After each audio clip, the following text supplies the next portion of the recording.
இந்த தேர்வை தங்கள் வசதிக்கேற்ப வைத்துக் கொள்வது என்பது ஏகலைவன் காலத்திலிருந்து வந்து கொண்டிருக்கக்கூடிய ஒன்று. ஜேஇஇ என்று சொல்லக்கூடிய ஐஐடியினுடைய நுழைவுத் தேர்வு யோக்கியமானதா, அது தேவைப்படுகின்ற விளைவுகளை ஏற்படுத்தியதான் இது வரைக்கும் ஆய்வே நடக்கலை. ஆனால் ஐஐடி என்றாலே அறிவாளிகளை உற்பத்தி செய்யக்கூடிய இடம் என்று சொல்லுகின்ற assumption need to be tested. Maths, physics, chemistry, biology மட்டும் இல்லை, பொலிட்டிக்கல் சயின்ஸ் இருக்கு. மருத்துவர்கள் அரசியல் போராளிகளாக நின்று சமூக மாற்றங்களை கொண்டு வந்ததை நாம் செகுவேரால பார்த்திருக்கின்றோம், திலீபனிலே பார்த்திருக்கின்றோம். ஒரு சமூகத்தின் தேவைதான் ஒரு மருத்துவமனை உருவாக்குகிறது. 2020-21 1.7% இந்த எண்ணிக்கை மாறியிருக்கிறது. இங்கே நம் சமூக மக்களினுடைய பாதிப்பு என்பது மிக மிக மோசமானதாக மாறியிருக்கிறது.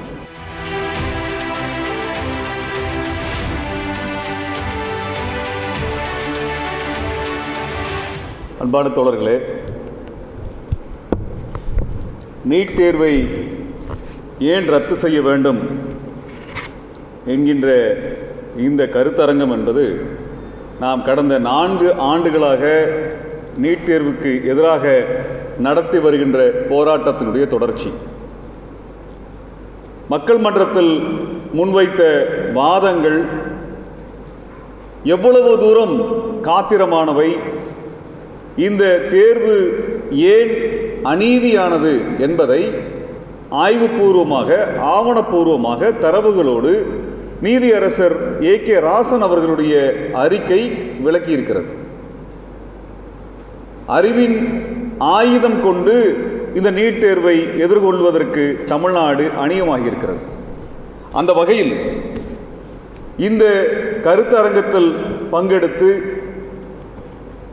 கருத்துக்களை நம்மிடத்தில் மிக தெளிவாக, நுணுக்கமாக, எளிமையாக புரிய வைப்பதற்கு தங்களது நேரத்தை ஒதுக்கி கொடுத்த மரியாதைக்குரிய தோழர் மருத்துவர் சாந்தி அவர்களுக்கும், மரியாதைக்குரிய தோழர் பிரின்ஸ் கஜேந்திர பாபு அவர்களுக்கும் மே 17 இயக்கத்தின் சார்பாக மனமார்ந்த நன்றிகளை நாங்கள் தெரிவித்துக் கொள்கிறோம். இது 2 நாட்களுக்கு முன்பு தான் அவங்க கிட்ட கேட்டேன். அவர் கேட்ட உடனே நேரத்தை ஒதுக்கி கொடுத்திருக்கிறார்கள். ஒருவர் கல்வியாளர், ஒருவர் மருத்துவர். நீட் தேர்வு என்பது கல்வி தளத்திலும் மருத்துவ தளத்திலும் 2 தளங்களிலும் எப்படியான பாதிப்புகளை உருவாக்குகிறது என்பதை மக்கள் மன்றத்தில் பல்வேறு விவாதங்களில், பொது மேடைகளில், இன்னும் சொல்ல வேண்டுமென்றால் தொலைக்காட்சி நடக்கக்கூடிய விவாதங்களில் எதிரணியினரை புள்ளி விவரங்களோடு அம்பலப்படுத்துகின்ற ஒரு பெரும் பணியை மேற்கொண்டிருக்கக்கூடிய முன்னணி தோழர்கள் இவர்களோடு இந்த மேடையை பகிர்ந்து கொள்வதில் நான் பெருமகிழ்வு கொள்கின்றேன். அன்பான தோழர்களே, எனக்கு முன்பு பேசிய தோழர் பிரவீன் அவர்கள் இந்த சட்ட போராட்டத்தினுடைய விவரங்களை குறித்து நம்மிடத்தில் பேசினார். தோழர் பிரின்ஸ் கஜேந்திர பாபு அவர்கள் இந்த கல்வி குறித்தும் அதனுடைய சமூக பொறுப்பு குறித்தும் இதற்கு பின்பு இருக்கக்கூடிய குடியரசினுடைய தேவை என்ன, குடியரசு எவ்வாறு இயங்க வேண்டும் என்கின்ற உயர்ந்த நோக்கத்தின் அடிப்படையில் நமது முன்னோர்கள் பாபா சாஹேப் அம்பேத்கர் அவர்கள் வகுத்தளித்த அந்த கருத்துக்களினுடைய தேவையை நம்மிடத்தில் தெளிவாக புரிய வைத்தார்கள். இவர்கள் இருவருடைய இந்த உரை என்பது நமக்கு ஒரு அரசியல் வகுப்பாக அமைந்திருக்கிறது. அன்பான தோழர்களே, இந்த நீட் தேர்வு பிரச்சனையை பார்க்கும்போது முதல் அடிப்படையில் தேர்வு என்றால் என்ன என்பதை பார்க்க வேண்டியிருக்கிறது. இந்த பார்ப்பனியம் இந்த தேர்வை தங்கள் வசதிக்கேற்ப வைத்துக் கொள்வது என்பது ஏகலைவன் காலத்திலிருந்து வந்து கொண்டிருக்கக்கூடிய ஒன்று. அவங்களுக்கு விருப்பப்படுவது போல தேர்வை வைப்பதும், அவர்களுக்கு விருப்பப்படுவதை போல நீதியை நிலைநாட்டிக் கொள்வதுமான ஒரு சூழல் இருந்து கொண்டிருக்கிறது. அப்போ இந்த தேர்வு என்பது யாருக்கானது, எதற்கானது என்கின்ற கேள்விதான் இந்த இடத்துல மையமாக எழ வேண்டியிருக்கிறது. ஏன் தமிழ்நாடு மட்டும் நீட்டுக்கு விலக்கு கேட்குது அப்படின்னால், சமூக நீதி அடிப்படையில் இந்த ஒன்றிய அரசு கொண்டு வருகின்ற கொள்கைகளை எல்லாம் பகுத்தாய்ந்து பார்க்கக்கூடிய ஒற்றை மாநிலமாக தமிழ்நாடு மட்டும்தான் இருக்கிறது. அதனால் தான் தமிழ்நாட்டில் இந்த கேள்விகள் வருகிறது. இப்போ நம்ம ஊரில் பார்த்தோம்னா சமமின்மை என்பது அடித்தளமாக இருக்கிறது. அந்த சமமின்மையின் மீது கட்டப்படுகின்ற எந்த ஜனநாயக விழுமியங்களும் நேர்மையாக இருக்காது, முறையாக இருக்காது. அந்த அடிப்படையில் இந்த தேர்வு முறை என்பது நமக்கு சொல்றதெல்லாம் என்னன்னா, சர்வதேச தரத்தில் நாங்கள் கொண்டு வருகின்றோம், தகுதியானவர்களை உள்ளே நுழைக்கின்றோம் என்று பேசுகிறார்கள். இந்த தகுதி தேர்வு என்கின்ற தேர்வு முறைகள் உலக அளவிலே எப்படியெல்லாம் இருந்திருக்கிறது, எவ்வாறெல்லாம் அது விவாதிக்கப்படுகிறது என்பதை நீதியரசரனுடைய ஏகேராசன் அவர்களுடைய அறிக்கை தெளிவாக துவக்கத்திலேயே பேச ஆரம்பித்து விடுகிறார். இந்த அறிக்கை நாம் படிக்க வேண்டியது இருக்கிறது. நாமெல்லாம் என்ன நினச்சிருக்கோம்னா, ஐஐடியில் படிச்சுட்டு போனோம்னா அல்லது இது போன்ற ஒரு நுழைவுத் தேர்வை பாஸ் பண்ணிட்டு போனால் பெரிய படிப்பாளி, அறிவாளின்னு சொல்லிட்டு இருக்கிறாங்க. ஆனால் அறிக்கையில் ஒரு இடத்துல சொல்கிறாங்க, ஜேஇஇ என்று சொல்லக்கூடிய ஐஐடியினுடைய நுழைவுத் தேர்வு யோக்கியமானதா, அது தேவைப்படுகின்ற விளைவுகளை ஏற்படுத்தியதான் இது வரைக்கும் ஆய்வே நடக்கலை. ஒரு தேர்வு நடக்கிறதுனால் அல்லது ஒரு நிகழ்ச்சி நடக்கிறது என்றால் அதனுடைய விளைவுகளை பற்றி ஆய்வுகள் இருக்க வேண்டும். இதுவரைக்கும் ஜேஇஏ பற்றியான எந்த விதமான இம்பேக்ட் அசஸ்மெண்ட்டோ அதனுடைய பர்ஃபார்மன்ஸ் அசஸ்மெண்ட்டோ அல்லது வேறு இவர் சொல்லக்கூடிய வேறு எந்த அசஸ்மெண்ட்டோ இல்லை, அசம்ஷன் அதில் மட்டும்தான் இருக்கிறது. அவன் சொல்கிறானே அசம்ஷன் சொல்லி இந்த அறிக்கையை சொல்கிறானே, நான் கேட்குறோம், ஜேஇஇ வழியாக ஒரு குவாலிட்டி இன்ஜினியர்ஸை ப்ரொடியூஸ் பண்ணுறங்கிறது it's an assumption. It is an assumption. You never produce a single engineer who can change the nature of engineering in India. நான் கேட்க முடியும், நீ சொல்லக்கூடியது உனக்கு வசதியாக இருக்கிறது, உன்னுடைய ஆதிக்கத்திற்கு அது ஈடு கொடுக்கிறது என்கின்ற காரணத்துக்காக மட்டும்தான் ஜேஇஇ கடைபிடிக்கப்படுகிறது, வேற ஒன்றுமே கிடையாது. ஆனால் கல்வி என்பது ஒரு விடயத்தை புரிந்து கொள்வதற்கான ஒரு முறை எளிமையாக அனைவருக்கும் கிடைக்க வேண்டும். அதை ஏற்படுத்தி தருவது அரசினுடைய பொறுப்பு. அதை ஒரு குறிப்பிட்ட சமூகத்திற்கும் அவர்களுடைய லாபத்திற்கும் வளர்ச்சிக்கும் மட்டுமே பயன்படுத்தி கொள்வது ஒரு பாசிசமாக இருக்கிறது. ஒரு குடியரசு என்பது என்ன? எல்லா இடத்திலும் பேசுகின்ற, அதை நான் திரும்பவும் சொல்ல விரும்புகின்றேன், ஒரு தேசத்தினுடைய வளத்திலும் வளர்ச்சியிலும் அனைவருக்கும் சம பங்கு கிடைத்தால் மட்டும்தான் அந்த குடியரசு. இல்லை என்றால் குடியரசாக சொல்லுவதற்கு எந்த தகுதியும் கிடையாது. ஐஐடி என்ற ஒன்று தமிழ்நாட்டில் இருக்கிறது என்றால் அதனாலே தமிழ்நாடு எந்த அளவுக்கு பயனடைந்தது என்பதை பற்றியான ஆய்வுகள் தேவை. இல்லைன்னா எங்கள் ஊர் எங்கடா வச்சிருக்கீங்க நீங்கள்? எதற்கு? அது எங்கள் மண்ணுக்கும் எங்களுடைய மக்களுக்கும் எங்களுடைய பொருளாதாரத்திற்கும் எங்களுடைய அறிவுக்கும் கல்விக்கும் எந்த அளவிற்கு பங்களித்தது என்பதை பேச வேண்டியது. அது யாருக்கு பங்களிக்கிற என்பதை பற்றிய விவாதம் தேவை. ஆனால் ஐஐடி என்றாலே அறிவாளிகளை உற்பத்தி செய்யக்கூடிய இடம் என்று சொல்லுகின்ற உன் assumption need to be tested. அப்படி ஒன்று இல்லை. இந்த அறிக்கை உலகத்தினுடைய நுழைவுத் தேர்வுகள் பற்றி மிக விரிவாக சொல்லுகிறார்கள். குறிப்பாக எனக்கு முன்பு பேசிய தோழர் பிரின்ஸ் அவர்கள் சொன்னதைப் போல இந்த எஸ்ஏடி என்று சொல்லக்கூடிய அந்த நுழைவுத் தேர்வு அமெரிக்காவிலே பொதுவாக பயன்படுத்தப்படுகிறது. நீண்ட காலமாக பயன்படுத்தப்பட்டு ஒரு கட்டத்திலே அவர்கள் இந்த நுழைவுத் தேர்வை மட்டுமே வைத்து ஒரு மாணவனை எடை போட்டு விட முடியாது என்கின்ற முடிவை எடுத்திருக்கிறார்கள். இப்பொழுது இந்த 10 ஆண்டுகளில் எஸ்ஏடியினுடைய மதிப்பெண்ணை எடுப்பது என்பதே குறைந்து போயிருக்கிறது என்று சொல்லுகிறார்கள். குறிப்பாக கேம்பிரிட்ஜ் போன்ற அல்லது கலிபோர்னியாவுடைய பெர்க்லி போன்ற பல்கலைக்கழகங்களிலே சாட்டினுடைய மதிப்பெண்ணை மட்டுமே கணக்கில் எடுத்துக்கொள்வதில்லை. அந்த மாணவருடைய பிற திறமைகளை குறித்தும் பிற சூழ்நிலை சார்ந்த அவர்களது தனித்த பண்புகள் குறித்தும் அவர் கணக்கில் எடுத்துத்தான் நுழைவு என்பது அவருக்கு கிடைக்கிறது. அதே போல நீங்கள் இது அங்கே மட்டும் இல்லை, ஐரோப்பாவினுடைய வளர்ந்த நாடுகள், ஸ்காண்டினேவியன் நாடுகளிலே இது போன்ற நுழைவுத் தேர்வுகளை கிட்டத்தட்ட ரத்து செய்து விட்டார்கள். ஒரு நுழைவுத் தேர்வு பொது தேர்வு என்று வருகின்ற பொழுது அந்த நாடு சார்ந்த அனைத்து பகுதிகளையும் அவர்களுடைய கருத்துக்களையும் உள்ளடக்கி ஒரு கமிட்டி உருவாக்கப்பட்டு அல்லது ஒரு துறை உருவாக்கப்பட்டு அல்லது பொது கருத்து தொகுக்கப்பட்டு அதன் அடிப்படையில் மட்டும்தான் பொது தேர்வு நடத்தப்படுகிறது. இல்லை என்றால் பொது தேர்வு கிடையாது. அமெரிக்காவில் கொண்டு வந்த அந்த பொது தேர்வு கூட அனைத்து மாகாணங்களினுடைய பொதுவான குணாம்சங்களை பெற்றுக்கொண்டு ஆலோசனைகளை பெற்றுக்கொண்டுதான் உருவான. அதையவே அவர் மறுக்கிறார்கள். இப்பொழுது அதுவே தேவையில்லை என்று சொல்லுகிறார்கள். நீங்கள் அத்தாரிட்டேரியன் கவர்மெண்ட் என்று சொல்லக்கூடிய சீனாவிலே அவர்களுக்கும் ஒரு நுழைவுத் தேர்வு வைத்திருக்கிறார்கள், கவுகோ என்று நினைக்கின்றேன். அந்த நுழைவுத் தேர்வை கூட அதன் மதிப்புகளை கூட அனைத்து பல்கலைக்கழகம் கல்லூரிகளும் எடுத்துக்கொள்ள வேண்டும் என்கின்ற அவசியம் இல்லை என்றுதான் சொல்லுகிறார்கள். ஆனால் அவங்களுடைய சிலபஸில் எடுத்து படித்து பார்த்தோம்னா அதில் மேத்ஸ், பிசிக்ஸ், கெமிஸ்ட்ரி, பயாலஜி மட்டும் இல்லை, பொலிட்டிக்கல் சயின்ஸ் இருக்கு. மருத்துவனுக்கு அரசியல் தேவை. யாருக்கு நான் மருத்துவம் பார்க்கிறேன் என்பதல்ல, எப்படியான சூழலில் மருத்துவம் என்பது மறுக்கப்பட்ட ஒரு மனிதர்கள் வாழ்கிறார்கள், அவர்களுக்கு மருத்துவம் தேவை, அதை கொடுக்க வேண்டிய பொறுப்பு எனக்கு இருக்கிறது என்பதை ஒரு மருத்துவர் உணர வேண்டும். அதனால்தான் அவர்கள் அதை சொல்லுகிறார்கள். அனைத்து விதமான மக்களுக்கும் அனைத்து விதமான வளங்களும் வாய்ப்புகளும் கிடைக்க வேண்டும் என்றால் அனைத்து விதமான மக்களுக்கு மருத்துவம் என்பது கிடைக்க வேண்டும். இந்தியாவினுடைய சூழலில் சாத்தியமாயிருக்கிறது என்றால் இல்லை என்றுதான் அர்த்தம். இல்லை என்றுதான் அர்த்தம். மருத்துவர்கள் சமூகத்தினுடைய மிக முக்கியமான அங்கத்தினர்கள், மிக முக்கியமான அங்கத்தினர்கள். மருத்துவர்கள் அரசியல் போராளிகளாக நின்று சமூக மாற்றங்களை கொண்டு வந்ததை நாம் செகுவேராவை பார்த்திருக்கின்றோம், திலீபனிலே பார்த்திருக்கின்றோம். நாளை திலீபனுடைய நினைவு நாள். அந்த மருத்துவம் என்பதை பற்றி பேசும் பொழுது நான் ஒரு விஷயத்தை இந்த சமயத்தில் நினைவு கூற விரும்புகின்றேன். நீ இத்தனைலாம் என்ட்ரன்ஸ் எக்ஸாம் வச்சு இவ்வளோ புள்ளி விவரங்களை பார்த்து அது ஒரு கம்பெனிக்காரன் நடத்தி அதுக்கு காசு கட்டி அதுக்கு கம்மலை கழட்டி சட்டையை கழட்டி முடிய வெட்டி இத்தனையும் பண்ணக்கூடிய நீ நடத்தி ஒரு மருத்துவர் உருவாக்குறேன்னு சொல்றதோட தகுதியான மருத்துவர் எப்படிப்பட்டவர் இதற்கு நீ சொல்லலை.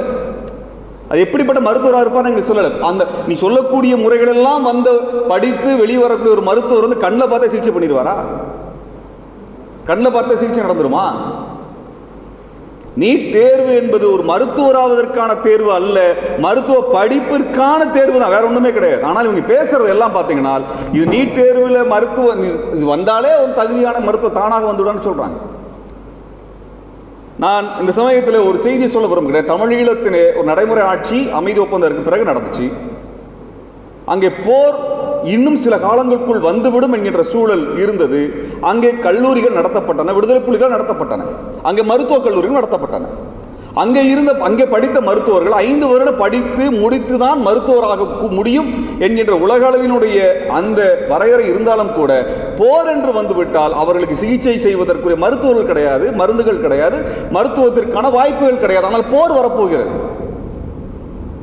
அப்படிப்பட்ட சூழலில் மிக குறுகிய காலத்திற்குள் மருத்துவர்கள் உற்பத்தி செய்தார்கள், படைத்தார்கள், அவர்கள் போராளிகளாக களத்தில் நின்றார்கள். நான் அப்படிப்பட்ட மருத்துவரை சர்வதேச தீர்ப்பாயத்தில் சந்தித்திருக்கின்றேன். மிக குறுகிய காலத்திற்குள் 30,000 அறுவை சிகிச்சைகள் செய்த மருத்துவரை நான் பார்த்திருக்கின்றேன். அந்த உயிர்களை காப்பாற்றியவர். அவங்களாம் என்னப்பா நீட் இல்லையாப்பா வந்து டாக்டரை வேலை பார்த்தாங்க? அத்தனை உயிர்களை காப்பாற்றியவர்கள், அத்தனை ஆயிரம் உயிர்களை காப்பாற்றியவர்கள். ஒரு சமூகத்தின் தேவைதான் ஒரு மருத்துவமனை உருவாக்குகிறது. ஒரு சமூகத்தின் தேவை. அப்ப நீ சொல்லக்கூடிய சொபிஸ்டிகேட்டட் மெத்தட்லாம் யாருக்கு பயன்படுகிறது என்பதை ஆவணப்பூர்வமாக ஆதாரத்தோடு ராஜன் கமிட்டி அறிக்கை அம்பலப்படுத்துகிறது. இதில் நிறைய பேச வேண்டியது இருக்கிறது. அதாவது மருத்துவ கல்லூரியிலே சேரக்கூடிய மாணவர்கள் கடந்த 10 ஆண்டுகளில் எப்படியான மாணவர்கள் மருத்துவக் கல்லூரியில் சேர்ந்திருக்கிறார்கள், அவருடைய சமூக பின்னணி என்ன என்பதையெல்லாம் புள்ளி விவரங்களோட சொல்றாங்க. குறிப்பாக இந்த மருத்துவக் கல்லூரியில் சேர்ந்தக்கூடிய மாணவர்கள் எந்த மீடியம் ஆஃப் எஜுகேஷன், எந்த மொழியிலே படித்து வந்த, ஆங்கில வழியா தமிழ் வழியில் படித்து வந்தவர்கள் பார்த்தோம்னா 2016-17 தமிழ் வழி கல்வியில் படித்து வந்த மாணவர்கள் 12% அதில் சேர்ந்திருக்கிறாங்க. ஆனால் 2020-21 1.7% இந்த எண்ணிக்கை மாறியிருக்கிறது. 12%இலிருந்து 1.7% மாறியிருக்கிறது. ஆனால் 2015-16 இதனோட சதவீதம் 15% இருந்திருக்கு. இப்படியான ஒரு மோசமான ஒரு சூழல் இந்த மாணவர்களுக்கு ஏற்பட்டிருக்கிறது. அதே போல நீங்க நீட் வந்ததற்கு பிறகு அரசு பள்ளிக்கூடங்களில் படிக்கக்கூடிய மாணவர்கள் அவருடைய எண்ணிக்கை 2015-16 வரைக்கும் இருந்த எண்ணிக்கையை விட 2020 பார்த்தோம் என்றால் அவர்கள் எண்ணிக்கை கிட்டத்தட்ட 1 லட்சம் குறைந்திருக்கிறது. 10-12% அது குறைந்திருக்கிறது. அது புள்ளி விவரமாக சொல்லுகிறார்கள். அதே போல கிராமப்புற மாணவர்கள் இந்த கல்வியிலே சேர்வது என்பது 61%-இலிருந்து 50% குறைந்திருக்கிறது. இதெல்லாம் புள்ளி விவரங்களோடு சொல்லப்பட்டிருக்கின்றன. இப்படியாக அதாவது இந்த விவரங்கள், இதெல்லாம் புள்ளி விவரங்களாக மிக எளிய முறையில், இது வந்து அட்வான்ஸ் ஸ்டாட்டிஸ்டிக்கல் டேட்டா பிரசன்டேஷனாக மட்டும் பண்ணலை, எளிய முறையில் அனைவரும் படிக்கக்கூடிய வகையில் இந்த தகவல்கள் இந்த அறிக்கையிலே கொடுக்கப்பட்டிருக்கிறது.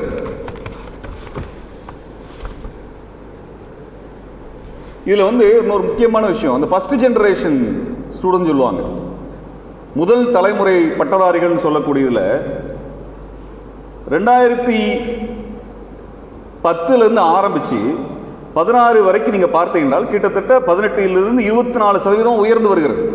2010 18% இருந்த முதல் தலைமுறை பட்டதாரிகள் என்பது 2015 5 வருடத்திற்குள் 24% உயர்கிறது. இது இப்போ என்னவா மாறி இருக்குனால் 10% குறைந்திருக்கிறது.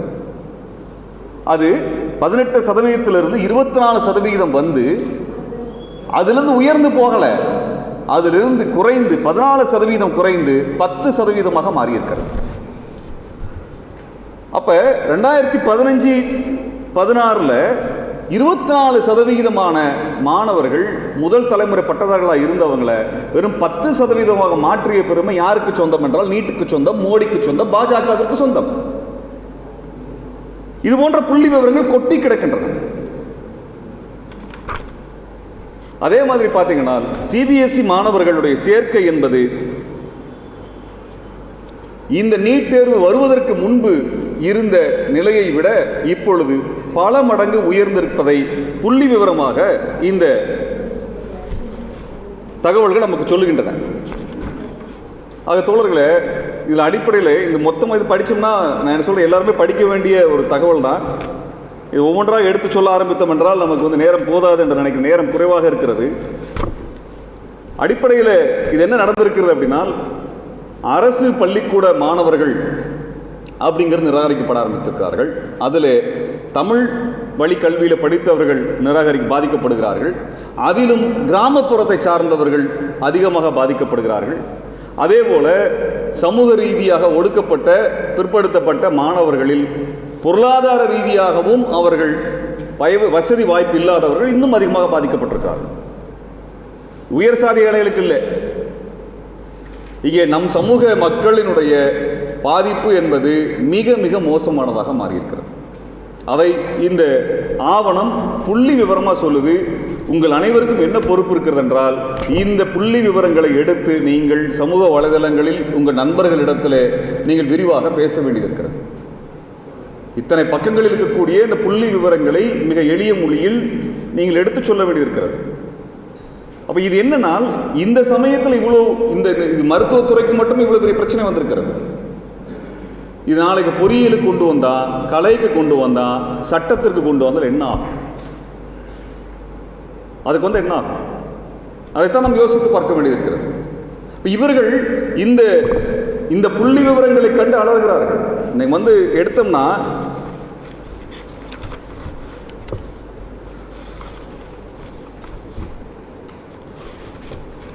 இதில் வந்து ஒரு நல்ல வார்த்தையை வந்து ஒன்று சொல்கிறாங்க ஏகே ராஜன் அறிக்கையில் நீட் தேர்வை பற்றி.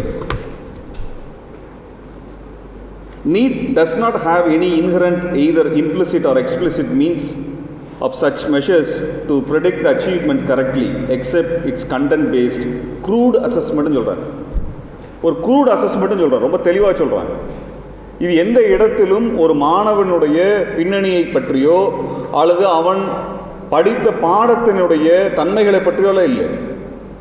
மொட்டைக்கட்டையாக ஒரு சிலபஸை வச்சுக்கிட்டு அதில் படிச்சுட்டு வா, பரீட்சை வைக்கிறேன், அதில் இருக்கிறதுல கஷ்டமான கேள்வியை கேட்குறேன், அது படித்தா நீ பாஸ் பண்ணால் நீ வந்து அறிவாளின்ற அந்த ஒரு மோசமான ஒரு திட்டத்தை மட்டுமே நடைமுறைப்படுத்தியிருக்கிறார். இதில் என்னென்னால், அடிப்படையில் பார்த்தோம் என்றால் மாநிலங்களினுடைய கல்வி திட்டங்களை ஒன்றுமில்லாமல் ஆக்குவதுதான் அதனுடைய நோக்கம். இப்போ நீட்டு நீங்கள் படிக்கணும் முடிவு பண்ணிட்டா 11ஆம் கிளாஸ் 12ஆம் கிளாஸ் படிக்க வேண்டியது இல்லை, 10ஆம் கிளாஸ் உட்காந்து படிக்க வேண்டியது இல்லை, 9ஆம் கிளாஸ் படிக்க வேண்டியது இல்லை.